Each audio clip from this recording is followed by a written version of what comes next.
Hello and welcome to Microsoft Hates Greg. My name is Greg Deckler, and today we're going to be taking a look at R, Python, and Deneb visuals and comparing how fast each one of them are. So now I didn't cover R and Python visuals, even though they're native to, your visual list over here in Power BI Desktop. When I did my fastest visual in Power BI, one, I didn't have Python and R like installed and configured on my new system yet, and two, what do you compare it to really? Like, I mean, those visuals they can be bar charts, they can be waterfall charts, they can be line charts.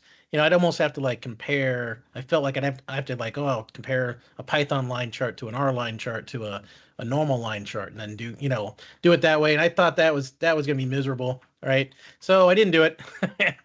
But I figured like all of these, the R, Python, and Deneb, right? They all are like custom visuals or sort of custom visuals that have their own language behind them, right? Vega Lite for Deneb, and obviously R and Python for R and Python.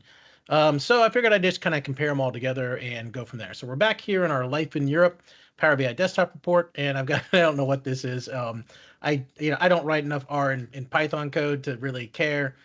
So I just kind of plug this in. It's using the data set with the country and the sum of population, right?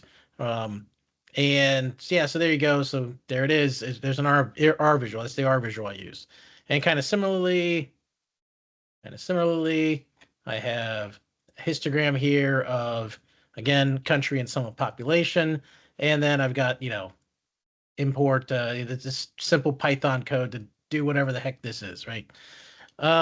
Don't care. And then same thing for this guy, country and sum of population. I know previously I was using like average of population or whatever, but whatever. This is just comparing these three together. We might draw some inferences to the fastest visual in Power BI, but can we just take a moment? Can we just take a moment to appreciate Deneb and Daniel Marsh-Patrick's like contribution to Power BI? I mean, what a wonderful visual this is. So I'll create a new visual here. Just so this is what you get, like very clear instructions in that. I can go over here and drag country and population in here, and then okay, do the edit. And I click edit, and it comes up with this, and I mean, like I can choose Vega Light, and I can choose a simple bar chart, right? So immediately, like this is so helpful. Like I wish R and Python native visuals had this kind of an interface, right, where they could start you with an example for those of us that don't code Python and R all day, every day, right? I mean, what a brilliant look at this. Compare this to you know, your native R and Python visuals, right? And here, oh, look at this, boom! It's got all this nice. There it is. You can see it. It's got the data. That you can see the data. What a wonderful interface compared to the garbage that is, that is the Python and R like this, right? This is what we get, right? This is what we get natively with Power BI.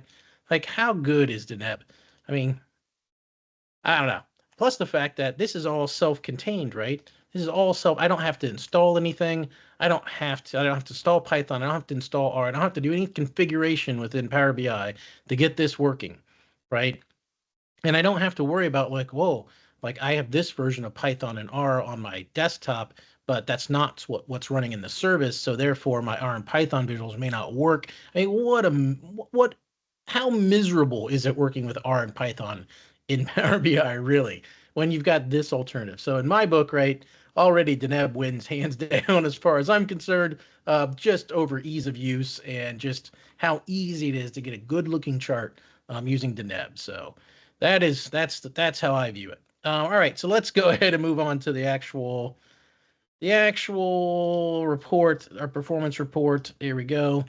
And look at that. So lo and behold, Deneb, right, with that visual clocks in at 132 milliseconds.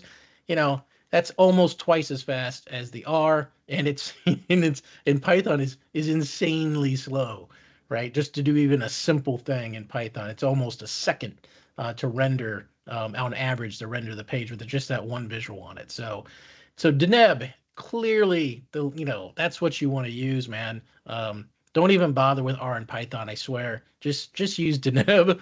I mean, you're gonna get good looking charts. It's gonna be way easier to use. than R in Python. And I mean, unless you're like some kind of R in Python coding whiz, you don't want to learn Vega and Vega Lite. Okay, I can see it. But yeah, hands down, Deneb is definitely the winner in all aspects of this, just in terms of user experience as well as speed, right? Speed, very fast. Now, of course, right, you can make a complaint, right, that even at that, all these visuals, they all clock in, above field map for Deneb and that and R, right? These are three of the slowest visuals, right? They're even slower than the new card visual, right? Or the filled map visual. Not, and they're even slower as far as the Python is way slower than the narrative, which was our slowest, right? So 250. Yeah. So these two are the two of the slowest visuals, our two slowest visuals that we have. And this one's just a little bit better than the narrative visual. So they are fairly slow when it comes, terms of speed compared to the other visuals. And again, kind of have to take that with a grain of salt, perhaps, because I ran these results come from a different day, different workload on my computer. All of that sort of stuff is possible. Could skew these results up or down, but I don't think this shameful display of slowness. Um, I'm pretty sure that would be slow on any other day that I tested this. So there you have it. There's R versus Python versus Deneb. Go with Deneb. That's all I had for this video. Hope you enjoyed it, and I'll see you next time.